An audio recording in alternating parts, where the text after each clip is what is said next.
Thank you for joining me today on A Word Before We Leave. My name is Brett Gaffney, and I just wanted to introduce the new microphones that we'll be using for this episode. This episode was pretty burn and turn, pretty bare bones, but I just wanted to start getting the ball rolling for new episodes coming quicker than usual, because with the new microphones and uniform audio, we can make A Word Before We Leave more accessible and easier to edit on my side.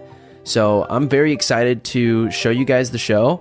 So today I'm talking to Ethan Pate. Ethan is one of my lifelong best friends. I've known him since kindergarten. We share a little bit of the backstory about how we became friends at the age of 5. But really, I just want the show to take care of itself. Now, I've known Ethan for so long, so there's going to be a lot of buddy-buddy kind of talking jokes. You know, at the end of the day, this episode's going to be 2 white guys and a microphone. So I hope that you're prepared for that. Overall, though, I think Ethan's got a lot of wise things to say, and I think he's got a very unique perspective when it comes to pop culture and what it's like pursuing a career in that. He moved to LA, he's my roommate, and this is just one of those episodes that matters a lot to me personally and my friendship with Ethan, and I hope that you guys experience that and experience kind of the joy of having a friend for so long. So welcome back to Word Before We Leave, and I'm just going to get the ball rolling, and if you want to skip through the ads, I'm just going to tell you now, it's probably going to be you probably could jump a minute forward and you'd be safe. But other than that, welcome back, and thank you guys for everything that you do and for coming back to Word Before We Leave often. Ethan at the end of the episode does have to go quickly because, like I said, it's burn and turn, so pardon the interruptions. And other than that, it's a solid episode. Welcome back to Word Before We Leave. This is Ethan Pate, and a man of culture. Welcome back. Thank you. Spotify listeners, support for the podcast is now available within our description. Feel free to click the link and support the podcast in any way. The money that comes to the podcast goes right back into the show, and each episode costs on average $50 to $60. So anything and everything helps. Again, thank you, and now the show. Welcome back to A Word Before We Leave with Brett Gaffney. And Ethan Pate. Hi, I'm Brett Gaffney. That's Ethan Pate. Don't get confused. Welcome back. And let's just get going. Today's word of the day is threshold, brought to you by Merriam-Webster Dictionary. Not sponsored. And threshold, Threshold. A threshold is a piece of wood, metal, or stone that lies across the base of a doorway. In figurative use, threshold refers to a point or level at which something begins or changes. And their example sentence is, as he stepped across the threshold, a chorus of friends yelled, "Surprise!" Now, you come up with a sentence, and then I come up with a sentence, and then we're going to get chit-chatting, okay? As the man poured the pancake batter into the cup, the line slowly rose, and soon it reached its threshold. Ooh, that was so goofy. I had been walking through Arabia for 3 days. I was hungry, I was cold, I was tired. And then I saw a building, door wide open. As I crossed the threshold into the building, I found a feast awaiting me. I had made it out of the desert. Cheater, you copied. Wait, is that what you said? No, you copied the actual Merriam-Webster. The cross the threshold. Well, yeah, but that's still using it in my own sentence. Ooh, I understood the context of it. You understood the context, but then you said, "Hey, can I borrow your homework?" Oh, you gotta wake up, Ethan. I gotta wake up. You gotta wake up. That's my bad. I forgot to wake up. That's okay.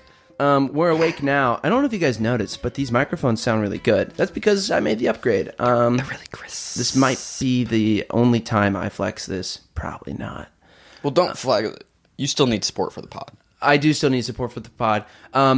If you guys want to support the podcast, there is still the support ad at the start of this episode that you might be skipping past, which is fine. But this is me doubling down and saying, hey, there's a link in the bio. If you like the new upgrade, feel free to support the podcast.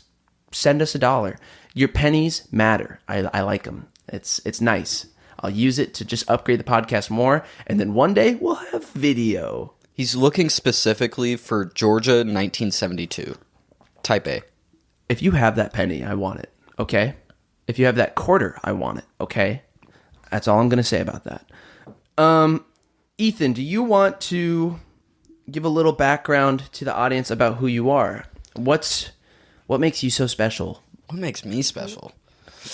Not a lot, but yeah, so my name's Ethan Pate.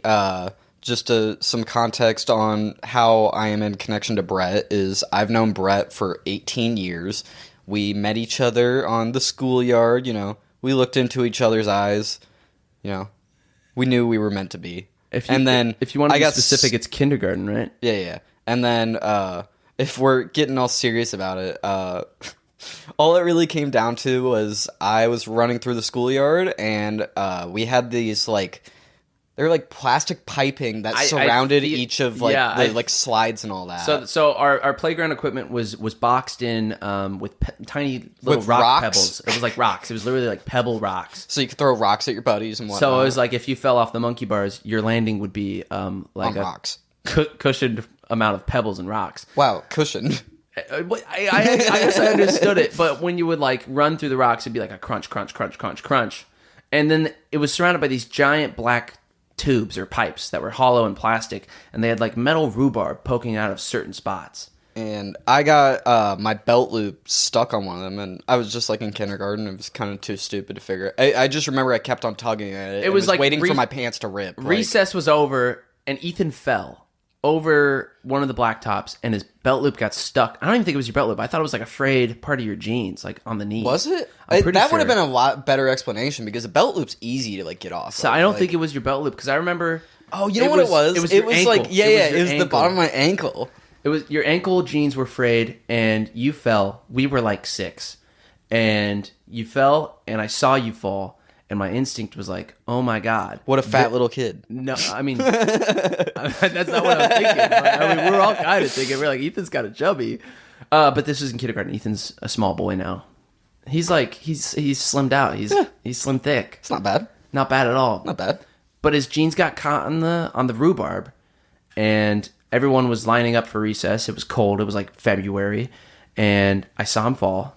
And I went up to him, and I saw that he couldn't get his jeans unstuck.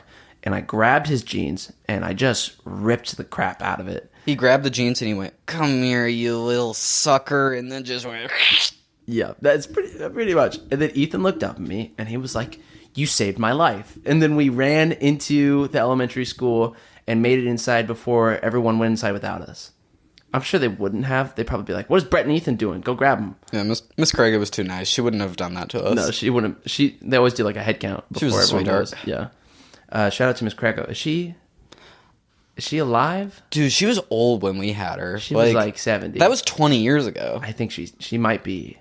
I don't know her first name. Do you have a yearbook? No, not in here. No. Okay. My mom has all my yearbooks. We'll have to look up her first name sometime and try to look her up. Dude, I think we're gonna. I think we know the answer, but chances are slim that she's alive. She never got to share her word before she leaves.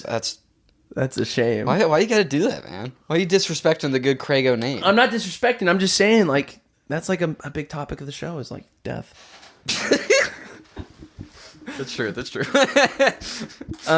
So Ethan, what gets you out of bed every day? What gets me out of bed? Well, I got this cat named Beans, so that for sure gets me out of bed. But most of all, I just want to go out there and try to put media into the world. I mean, media is what I enjoy. Every bit of my life is always looking to try to find another perspective via media, whether it's a podcast, whether it's a book, whether it's a movie, whether it's a song. There is media everywhere we go. I am very guilty of being one of the biggest media consumers I know. But more, I'm not out there to look for media more as it is I am there to learn a different perspective. So what kind of perspectives do you normally gravitate towards when it comes to media? And when you say media, you're referring to film, television, music, art. Is there anything super specific that you choose? Super specific media. And then out of that specific media, what kind of perspectives feel very Ethan to you? That's a good question. See, I know what feels very Ethan to me. That isn't necessarily what I gravitate towards, but it ends up what I am able to relate to when it comes down to it is I am always looking kind of for the best example I have is Eric Foreman of That 70s Show, is that he was just kind of a kid I always related to. Like, it was the kind of nerdy kid, way too into pop culture, is very good at working, maybe not great at school, but, manages to get by at school. Nobody's making fun of you for being too stupid, but, you're not going out of your way to make sure you get an A++ on everything. Like, it's just not going to happen. So those are the characters I end up relating to. But as far as perspectives I'm looking for, I'm never really looking for a perspective. Like, I'm always trying to find the perspective that isn't mine. Like, the best example I have right now is, I've been slow on reading this, I need to get back onto it, is I'm reading a book called The Incident of the Dog in the Night.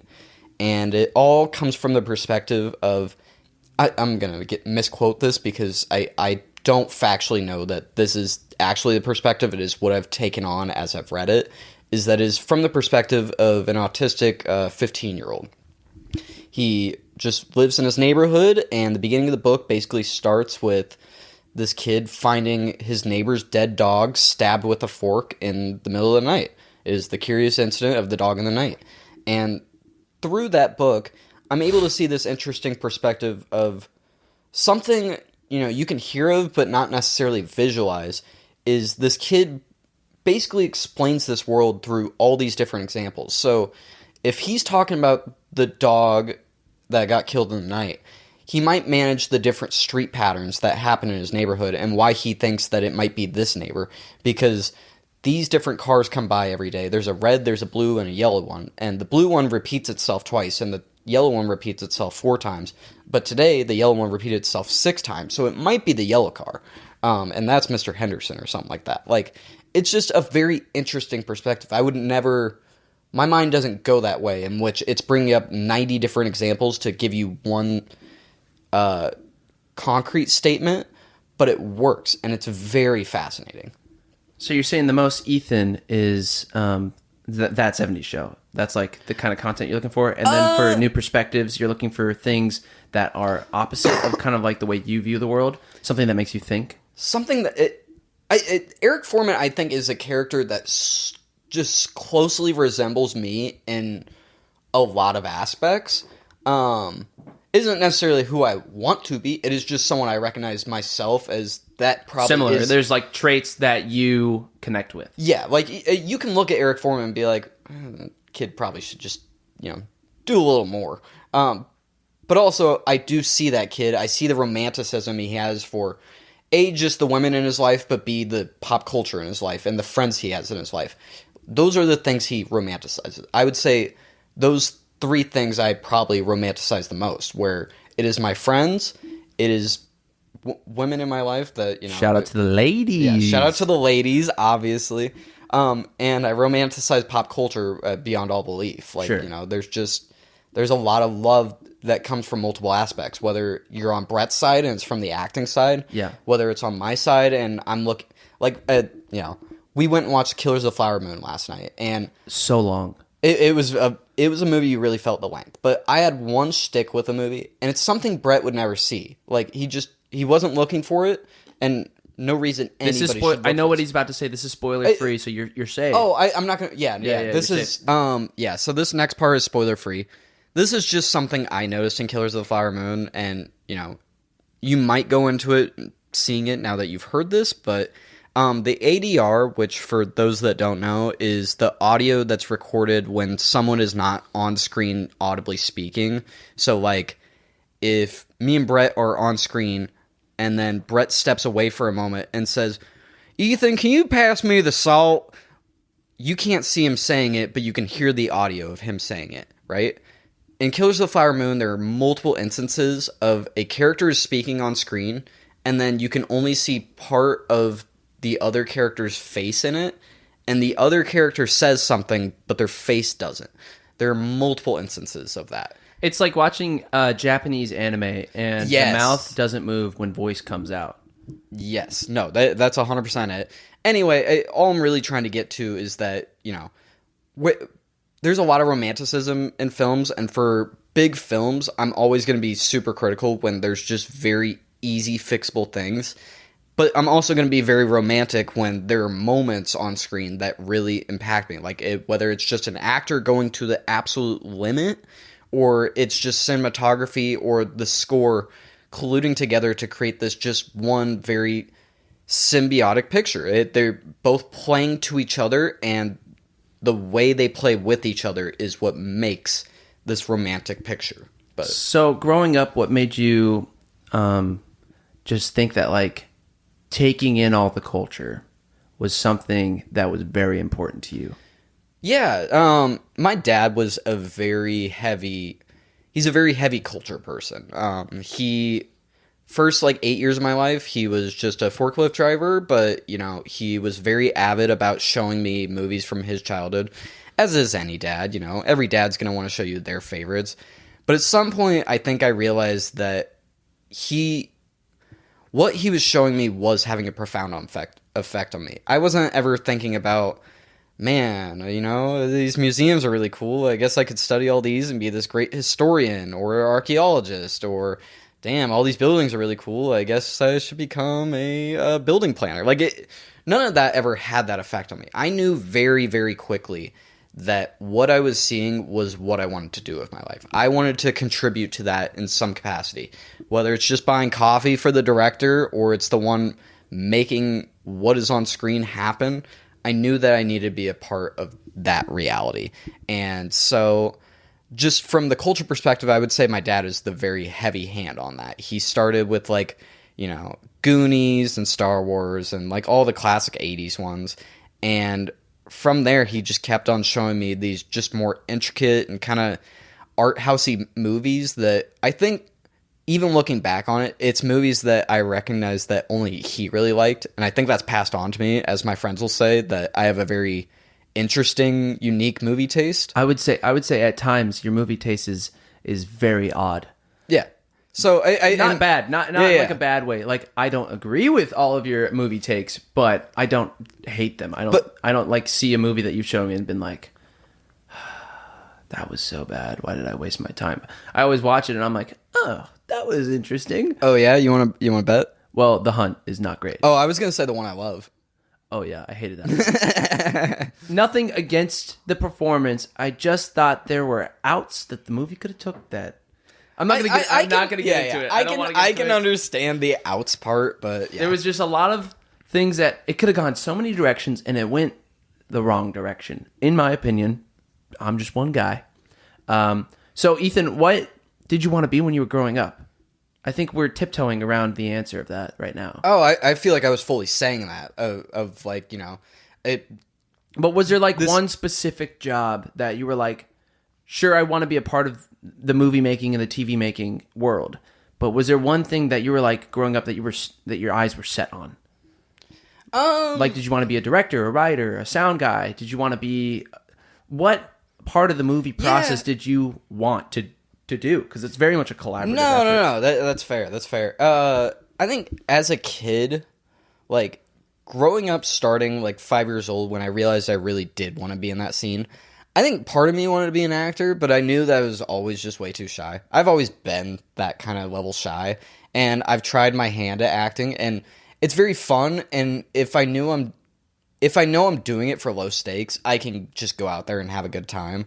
But whether it's on a film or just in a live stage production, I know I can't handle that. So I just never really entertained that as being something serious. It's more just something I do on the side if, you know, something fun happens. Yeah, like if I was like, Ethan, I need somebody right now. And I have nobody else. You'd be like, okay. Yeah, I'll improvise being a coffee worker. Like, you know, whatever. But then there was like a stint of like 6 years where I was like, no, you know what, being in entertainment's not realistic. I'm just a kid from Kansas. It's not going to happen.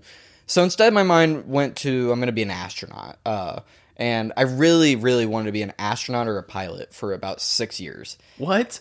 Yeah. No. I've known you for 18 years, and this is the first time I'm hearing about this. That's because it was the stint from like 3rd grade to 6th grade. Oh, okay. Yeah. So like that point so there was a point in our lives where we didn't go to the same school, and I moved away. And 3rd grade. He moved away in 3rd grade. It broke my heart. Yeah. It was specifically on Brett. I told Brett, I'm moving away because of you. I have all this money. I told my parents I want to go live over there, and I said I don't want to live next to Brett Gaffney. And I was like, is it because my family's poor? And I said yes. Poor, and he said yeah. And I was like, well, if you still want to hang out on Saturdays, just let me know. And I said, fuck no. watch your tone. This episode is unbleeped. They usually are unbleeped anyways, so it doesn't matter. But yeah. Anyway, so moved over to Blue Valley, and then went through elementary school, or the rest of elementary school, wanted to be a pilot or astronaut. And then I got to 6th grade, and I met my drama teacher, Angela Thomas, and she really just inspired me to fully understand what being on crew would be like. So one of the first things I did was I did lighting for a musical production of Charlie and the Chocolate Factory, and just being able to see the intricacy of, and I have a specific scene for reference of the scene where like they're going on that boat and like all the lights are going crazy above them, and like, they think they're like tripping balls and whatnot. I don't know how you're supposed to interpret that as a kid. I just remember seeing the intricacy and all the different cues that went on that lighting board just to create that one absolutely insane scene, and knowing that like this insane score is going on in the background, and you feel like your mind is running races around itself.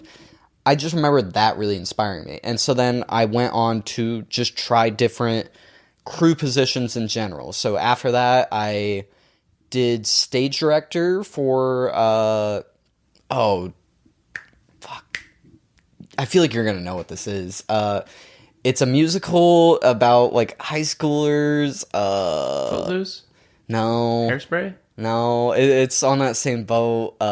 Fame. That's what it is. Never heard of it. You've never heard of Fame? God bless me. Dude, you're like the musical guy. I'm shocked you haven't heard of Fame. Now, while I did do musicals in high school, and Casey Gardner can attest to this, if you go back to season 2, episode 2, which would be like episode 12, I think. While I participated in the musicals, going into musical theater world, I didn't watch musicals or listen to them at all. And I think because of that, it cost me bigger roles in the shows. Because I would go into it competing against people that knew the show vividly, and they were like, oh my gosh, I know all the roles. I already know all the songs. I don't have to memorize a thing. And I'd be going to it with fresh eyes, fresh ears, and I'd be like, oh no, I don't know how this song goes. I have to memorize how to sing it, and I have to memorize what it sounds like, and I have to figure out who this character is. And I'm only 14. And so I didn't get cast freshman year in any of the musicals. Well, do better. Well, I did. Senior year, you did do better. Senior year, I was a lead. But there you go. High school doesn't matter anymore. So anyway, all the point of this being is that I just tried all these different crew positions, and eventually in high school I found a broadcast class that really allowed me to exert my video creativity and really go for editing in every capacity. And just over the past 8 years, I've been really trying to work on editing in every capacity I can. Right now, that has taken the form of distribution. I currently work at this company called Premier Digital, and what we do is basically distribute every single piece of media besides any Netflix media. Well, you're on the Apple team. Yeah, I specifically am on the Apple TV Plus team. However, we distribute, just about everyone. Like, I mean, I've distributed Saw 10. Actually, I have to be careful about what I can and can't say on this. So. I'll edit that part out. Let's just say you distribute big. Yeah. I distribute very up and coming stuff and stuff that you maybe haven't heard of, but will in 3 months. Yeah, we guarantee you that the things that Ethan is working on in this very deep distribution post-production phase of film and television is stuff you'll probably see on your TVs or in your movie theaters. Yeah. Did you want to do anything with distribution? How did this opportunity come about? And also, I guess it's obvious that you live in Los Angeles because you're here right now, and this is a Los Angeles-based show. But I just wanted to know if you could explain to the people that don't understand the film industry, what is distribution?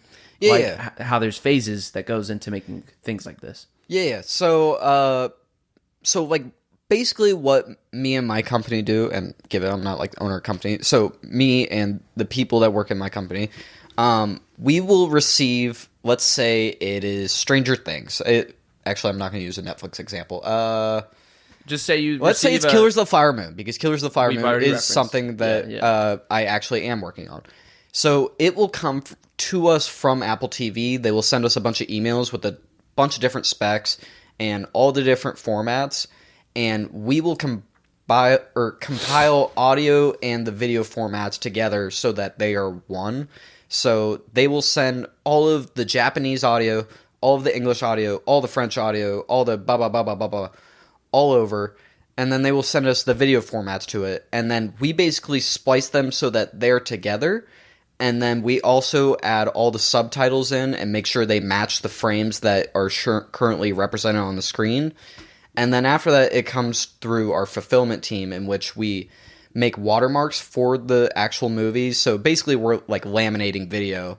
And then we're also transcoding them and making sure that they are indecipherable to anybody that tries to steal these IPs. So if someone posted early footage of a new Spider-Man movie that's coming out, then we could look at that video frame, look at it very specifically, and see a watermark on it and track back to whoever leaked that footage to make sure that all IPs are represented under their company. So cool. Yeah. Cool. Are you ready for a segment? Yeah, absolutely. Okay, so this is Word Story. What we're going to do is we're going to improv a little scene.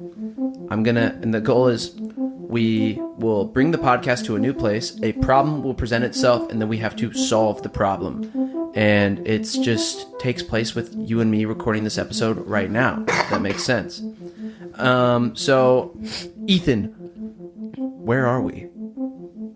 France. Where are we in France?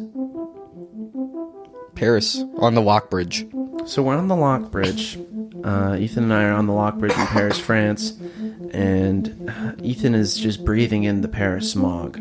He seems ill. And hey, Ethan, how's your jet lag? I'm a little worn out. I really thought this coffee and cigs were going to help. I mean, this is like the national breakfast, and like all these people, they're doing great. Meanwhile, I'm just sluggish over here. I think it's because you haven't had the croissant. Wait, is that a part of it? I feel like you have to have like a little bit of pastry. Yeah, but everyone told me that the famous French breakfast is coffee and cigarettes. Coffee, cigarettes, croissant. Specifically, Newport Ice. Oh, the menthol. Yeah. So, what do you want to do today here in Paris, France? I mean, what I really wanted to do was solidify our love by putting a lock on this bridge. Okay. Did you bring a lock? I didn't. You didn't bring a lock? No, so I was hoping that you would come with me to a hardware store, but I want you to know that you're not supposed to know about the lock. I was supposed to surprise you. Oh. Okay. Do you know any French hardware stores in the area? Like, this is a pretty congested area of Paris. I'm seeing boats. Everyone else has locks around us. And I'm just finding out that you love me. What do you mean? You've never said it. I've always said I loved you. Oh. I mean, I always come up behind you and give you a belly rub, and I go, "You're my special little boy. You're my special little boy." I guess that is how it goes. That's exactly how it goes. I love you too. But you didn't bring the lock? Well, okay, so you know how there's Ace Hardware back in the U.S.? Yeah. See, they have Weiss Hardware. Weiss Hardware. Yeah. Yeah. Okay, so let's go find one of these Weiss Hardwares. Yeah. Let's just start going on a stroll, and we'll come back to the bridge, and I can't believe...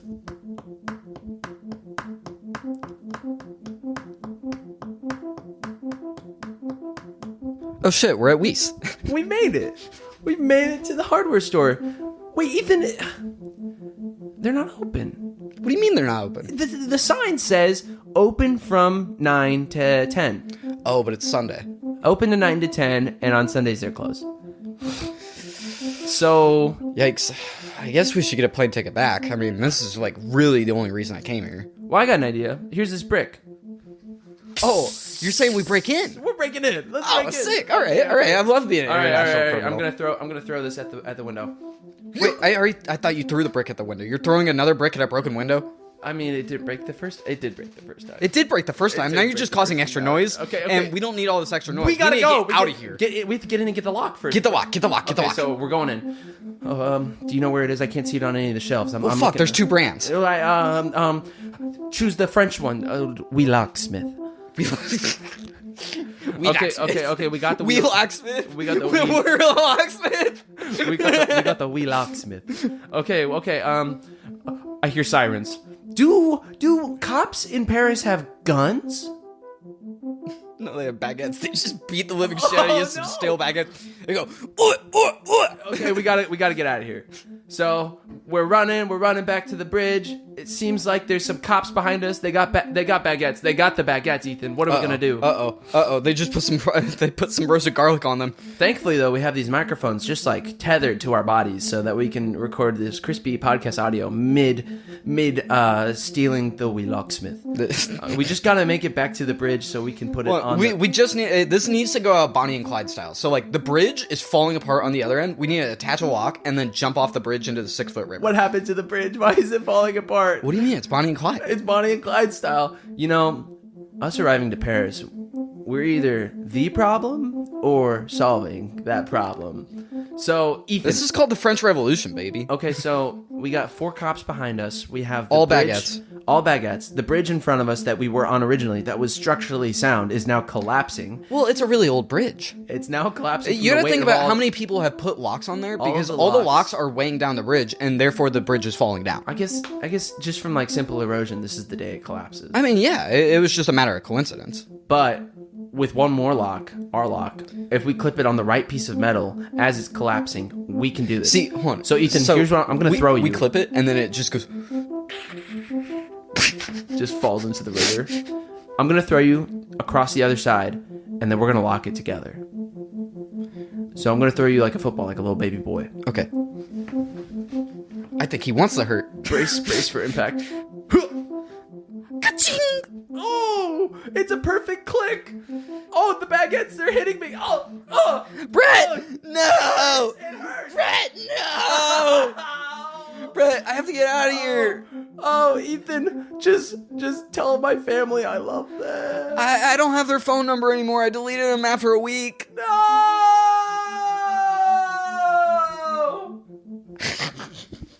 And we're back to the podcast. The problem has been solved. Welcome back to A Word Before We Leave. I hope you enjoyed that little goofy bit. Hey, thanks for buying the plane ticket to Paris. I bought that? Yeah. Dude. Hey, support the pod. Support the pod. Hey, support the pod. I'm paying for our Paris plane tickets so we can do the podcast in Paris. We're in Los Angeles now. We're back. So I like to structure the podcast kind of... the questions will get a little deeper and a little more personal as the show goes on. So coming to LA, what has been one thing that's just been on the back of your mind as you've arrived here and as you're starting to settle in? I mean, I can give you a serious answer and a non-serious answer. The non-serious one's popping up in my mind immediately, but the one thing that's been in the back of my mind is, God, I wish I moved here maybe 5 months from now. Not because I haven't loved every single moment with you guys. I have loved every single moment with you and the rest of our roommates.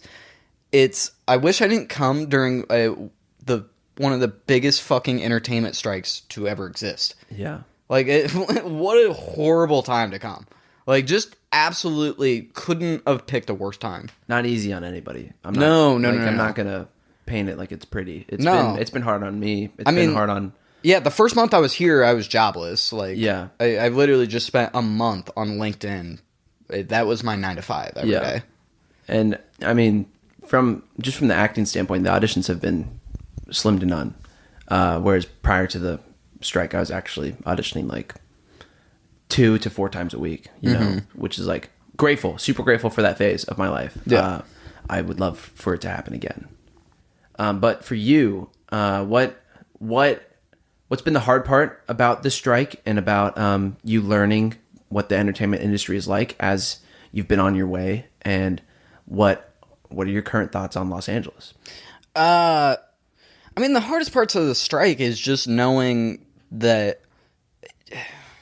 Because you're not technically on strike. It's No. It's the actors and the writers, but it affects everybody. Like, technically, I work in the entertainment industry, but my aspect of the industry is not on strike. We are just putting out all the things that have been on the back burner. Like,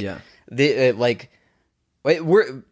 I don't want to sound egotistical, but like technically my company is one of the only reasons you are currently seeing new stuff every week. Like, and that's just a matter of fact. It's just we're the people putting it out, and we're just grabbing whatever they have and putting it out there. And everything sometimes at the bottom of the barrel. Yeah, I mean, sometimes assets will sit at our company for like 6 months or something like that, and we'll just have it there for whenever it is ready to go out there. So like that's been a hard aspect, but it's also been a learning aspect too, because I'm seeing how far ahead some people are seeing stuff. And like, even before that, I know that I am the last step on the ladder for stuff going out there, let alone everybody else that has come before me to create this one giant project. Let's just say Killers of the Flower Moon, for example. Like, that has probably been in production for the past 3 years, and only now is it just getting to theaters. Even then, I've been working on it for the past month and a half. Like, it takes a lot of steps. So that's really cool to see, but, it's obviously frustrating knowing that all the stuff I'm currently working on is the back end of stuff, and I want to see the freshest and the brightest, I guess, is really all I'm trying to say. I want to see the new Blade Runner. I want to see the new Godfather, the new, whatever. You want to see the next big thing. Yeah. But like, how has this affected you personally? Affected me personally, I mean, obviously it's disheartening in the sense that it was tough to find a job for the first month I was here. Like, genuinely, as I said, it was just being jobless for a month and not knowing what I'm going to do for my next paycheck. Like, and, I took a job at Chipotle. They were very nice and it took care of me for the month that they did. Thank you to them, but whatnot. But, I mean, I need a realistic paycheck, and I need something that I know that I can work on as a career, not something that is only paying $3 above minimum wage. Like, we need to step up as entertainment creators. Yeah. So, looking towards, like, do you have any game plan for what you're going to do after the strike? Yeah, for the most part, I'm just going to try my hand on getting any production assistant experience I can, because I work 1 to 9 during the weekdays, so obviously a lot of my week I can't really do a whole lot. But if I can find a Saturday, Sunday production that I can work on at least once a month, then that'd be great. Yeah. I mean, they're out there, definitely. Yeah, just gotta go to Backstage or... Yeah, like, there's definitely jobs like that out there. I totally think that could be a possibility. So, what is a word of advice you would give to somebody that is kind of in the middle of, like, maybe a job hunt? And you can maybe go detail or you can go broad. Yeah, no, I actually could speak a lot to this, just as someone who just spent an entire month doing it, is that, well, this isn't the most sound advice necessarily, there are ways to lie on your resume. You don't need to full-on write a full-blown fiction novel with a different character that isn't you, but play to your strengths and maybe overemphasize them, because often that will at least get your foot in the door as far as what they're looking at resumes for. Because nowadays, it's not you just hand your resume in and they'll eventually look at it.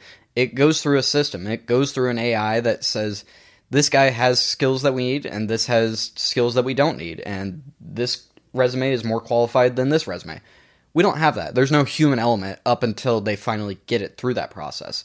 So... just lie a bit. Just a tiny bit. Nothing. A fudge. It's like a nice little fudge. Yeah, like, seriously, nothing. Stretch the truth. Like, if someone asked you if you got a haircut and you're like, yeah, maybe you didn't. Maybe you just look really good that day. But, the lie helps, right? Yeah. So, that would be advice number 1. But advice number 2 is that really interviews are not the thing you need to stress about. I remember the first interview being really stressed out about it, like, 3 days in advance. And, like, just by the time I got to it, I was just kind of so overwhelmed by overthinking all the questions they could ask me that I didn't even think about what they actually were asking me in the moment. So then, from then on, I just kind of took interviews as though I was interviewing them. Like, as though, like, You were trying to find the value in the companies. Yeah, like, exactly. What does this bring me? Like, Not what do I bring you? Because the first job I took out here ended up kind of being a scam.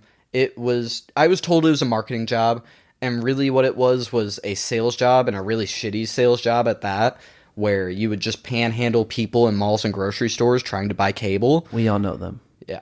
If you lived in LA, you've probably seen them. They've probably asked you if how much is your internet each month. It's a scam, and it wasn't great. So from then on, I realized I need to start looking for companies that are going to provide me value.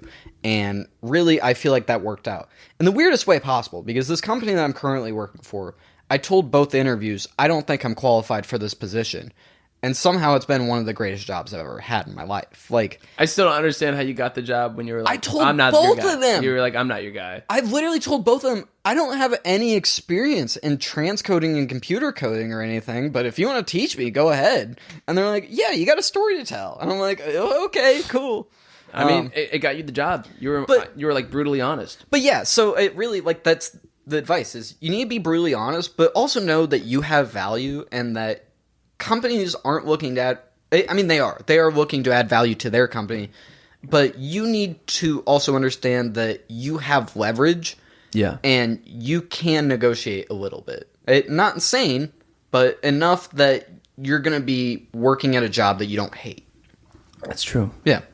Ethan, tell me your favorite story. My favorite story? About living in LA. Oh. I was about to go wealth, fame, power. Pardon the cough. Ethan is getting over a cold. I was also sick. Do you have a charger in here? Yeah, it's just right next to you. But just to preface for the listener while Ethan plugs his phone in, there's been some kind of like sickness going around. So if I'm a little sniffly, Ethan's a little coughy, it's just we're both getting over a little bit of a cold. It's been a week. We're almost through it. Yeah, I'm almost through it. Brett's basically through it. It's the Halloween season. I still wake up with a little bit of a sore throat, but I'm not dying. Mine's mostly mucus at this point. Mine's all been sinuses. Yeah. It's been terrible. But it's seasonal weather. Go get your flu shot, guys. Go get your COVID vaccine. Hit up your local Walgreens. Go to Walgreens or CVS. And yeah. Ethan, favorite story about living in LA so far. It can be funny, bad. I just know you're a good storyteller, so I'm just giving you the floor. Feel free to expose yourself. That's a good question. That's a really good question. Because story number one I want to tell is literally just my first sight in LA, which I've said to you multiple times.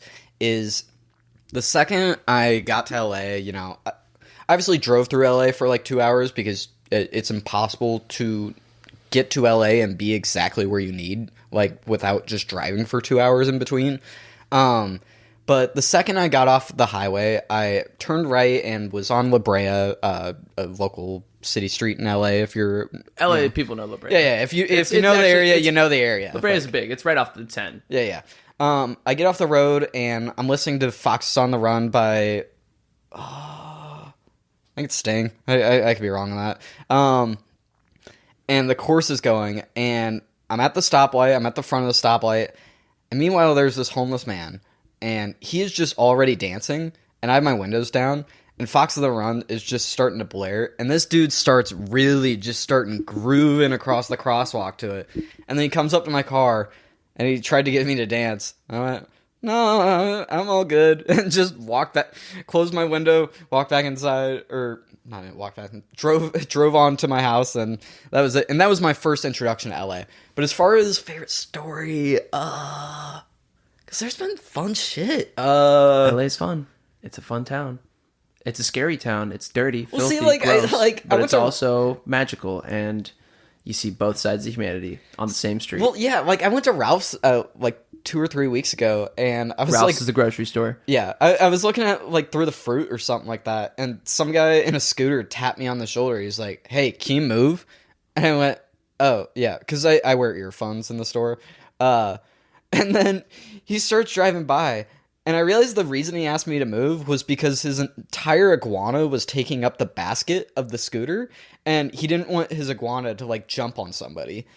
And me and this chick were just both there, and we were like, what the fuck was that? And we're like, I don't know. Like, why are you bringing a fucking iguana to Ralph's? Like, That's crazy. I didn't know that. yeah, but like, I'm trying to think of something like really intricate. I don't know that I have like this intricate story. Like, I'm thinking of me and you and Diego filming at the tunnel, and like just like that being kind of fun. If you don't have one, you don't have one. That's okay. I think I'm gonna go with the iguana story. Hey, like, that's a good one. it's you just kind of gave us a bonus of 2. It's very weird. Yeah. But yeah. Okay, Ethan. Another segment, and then we'll move to the final questions, and that will be that. Okay. This is Wordplay, classic, a word before we leave. Oh, fuck, game. is this one? It's my favorite. It's also the best. I've listened to this one. I just say this one scares me. So, I'm going to count us down from 3. You're going to say a word. I'm going to say a word at the same time, and our goal is to get to the same word. Super simple concept. Nothing in the room, no repeats. Try to avoid names. If it gets to names, that's fine. Okay. But try to avoid names if you can. Okay. Random word. Nothing in the room. Nothing. Gotcha. Nothing we've said before as we go through the game. So try not to repeat. Like if you say lion and then I say lion like 5 steps later, it doesn't count. Tiger. No. Okay. I'm thinking of a word. I got a word. Do you have a word? I have a word. 3, 2, 1. Egg. Sassafras. Really? Sassafras? Sassafras That was and a street in Lawrence. egg. Okay. I got it.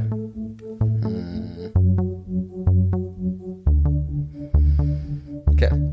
3, 2, 1. Mustache. Fuck. Oh. Did you say syrup? Yeah. Sassafras, syrup, egg. Oh, okay. So you're going. Okay. I need trying to connect I need to get them. back on the food train. Then. Yeah. Okay. I mean, I try not to talk too much about it. Okay. So it was mustache and sassafras. And then egg and syrup. Well, forget those. Oh. It just restarts every round. Oh, okay, okay. Mustache and sassafras. That's what we base it off of. I got it. Wait, hold on. You mixed the 2 rounds.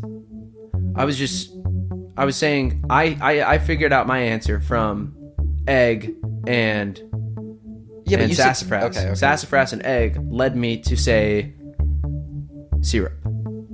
Okay. But now we're on syrup and mustache. Forget the first round. Gotcha. Got it. 3, 2, 1. Coffee. Wax. Fuck. Wax and Wax. coffee. Wax and coffee. I got a word. I feel like I'm gonna end up naming something completely. Okay, let's go. 3, 2, 1. Creamer. Chocolate. Fuck, we're close. We're Chocolate close. and creamer. Oh yeah, easy. Is it? I got it. Do you got it? I have something. Chocolate and creamer. Think about it. I hope we're on the same page. 3, 2. Wait. Yeah. 3, 2, 1. Hot Mocha. chocolate. Oh, wait, no, we're on the... Dude, Mocha. that is the exact same. No, but it's got to be the same word. It's got to be the same word. It doesn't count. I couldn't think of a way to put it in one word. Mocha and hot chocolate, aka hot cocoa. Mocha and hot chocolate.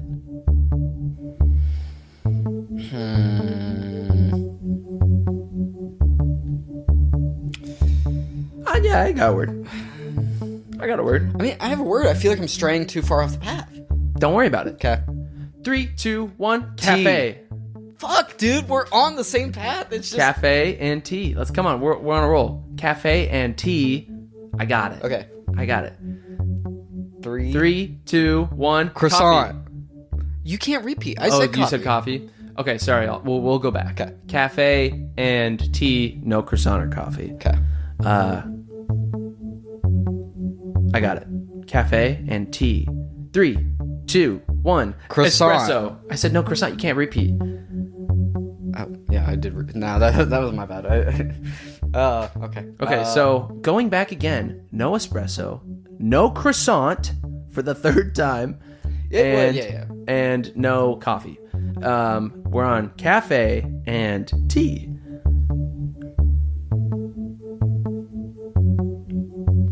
I got it. 3, 2, 1. Table. Cookie and table. I got it. 3, 2, 1. Chair. Dessert and chair. Dessert and chair. I got something. I don't know if it's going to be what you're thinking, but I got something. Do you got something? I do. Okay. 3, 2, 1. Full. Vinyl. Full and vinyl? Sorry, I'm thinking coffee shop vibes. Like Full and vinyl? What is full? Like, I'm full. Oh, I'm trying to think of like nouns. Like Full and vinyl. It's just words. Doesn't matter. that is just words. It is a word. But Full and vinyl. Full and vinyl. hey, we gotta wrap this up. Okay, you got to get the word. Dude, I've never been good at this. Fuck. Full and vinyl. Full and vinyl. Okay, speed round. 3, 2, 1. Stomach. Music and stomach. Okay. Music and stomach. 3, 2, 1. Growl. Album. Growl and album. 3, 2, 1. Cup. Rock and cup. Yep. 3, 2, 1. Mug. Stone and mug. 3, 2, 1. Mineral. Ceramic and mineral. 3, 2, 1. Pottery. Granite and pottery. 3, 2, 1. Vase. Plate and vase. 3, 2, 1. Spoon. Furniture and spoon. 3, 2, 1. Fork. Oh, okay. Okay, final question because Ethan's got to go. Yeah, I do gotta go. Ethan, one question and then the final question. What would you say to 80-year-old 80-year-old me? If you haven't been to Australia and Pate, what the fuck are you doing with your life? You should have done this like 40 years ago, dude. What's a quokka? You don't know what a quokka is? No. Are you serious? What's a quokka? Dude, they're literally... this is the cutest animal of all time. It's not my favorite animal. Red pandas are my favorite animal of all time. But I need to pet one of these by the time I die. That's really what you'd say to your 80-year-old you? Absolutely. That's amazing. Oh, he's like a little gerbil boy. Like, here's one of Chris Hemsworth. That's amazing. I need to pet one of these before I die. I need to go to Australia or New Zealand and go to one of these zoos because the great thing about these animals is that they're so accustomed to humans that they want you to pick them up. Like, it's like a legit thing. It's not like one of these like wild animals where they just look cute and they're actually like fucking assholes. Like koalas. Yeah, exactly. This is legitimately, that is the stuffed animal you've been looking for all your life, is that. He just wants love. Dude, they do. And they go, woo! That's amazing. They're the best. I need to pick up a quokka by the end of my life. Okay, I'm going to get a bonus question in because I think I have time. Yep. Ethan, when it comes to culture and media, obviously a big thing in your life. Yep. What would you say to your favorite creator, and what do you wish you could do to implement the thing you'd say to them in your own life? What would you say to your favorite creator, and how would you implement your own advice in your own life? Well, my favorite creators have always managed to branch out. They've always managed to make genres within genres. So the best examples I can think of are The Doors. It's Ichiro Oda with One Piece. It is fucking Tyler the Creator with all of his different sprouts of just genre bending. It is Cowboy Bebop, which is literally a genre bender in itself. Like, that is what it is. And so my thing has always been, go try a different genre and try a different perspective and try these different archetypes and stereotypes and see what you can make out of it, creating its own story. Like, it could be a whole movie about Philly cheesesteaks, and I want it to be a Western about Philly cheesesteaks, because that sounds awesome. And I would just say keep on trying to bend genres. See, genres kind of, in a weird way, are like a math equation. They have certain properties about them, and if you add them to another thing, it will create a different value. Kind of like you mixing red and blue. You will get purple. It's just a fact. I want to see more genre bending, but... This episode of the podcast is kind of genre bending, because usually I ask people, like, what's the secret to the universe and life, and like, what makes you sad? But for this one, it's like I've known you for so long, and it's like it's kind of cheating to interview you because it is because I know your answers, but also at the same time, it's like because of that we can have like just the most natural conversation. Exactly. Ethan, would you care to share a word before we leave? And that's more on the topic of like, what do you want to say to the world before you die? Oh, fuck. I thought it was just a word. I was going to say beans. But, Nope. I'm not letting you get away with that one. Other people, I'd be like, sure, I'll let you have the cop-out answer. But since I know you so well, no way. I know, but you know me so well that I always. And that's pick why the it's cop-out such. answers. I know. So cop out answers not allowed on this one. That's the only rule. Okay. What do you want to say to the world before you die? Pick the most intimidating piece of media and go after that. Something I want to go after is Moby Dick. That is an intimidating piece of media, in my opinion.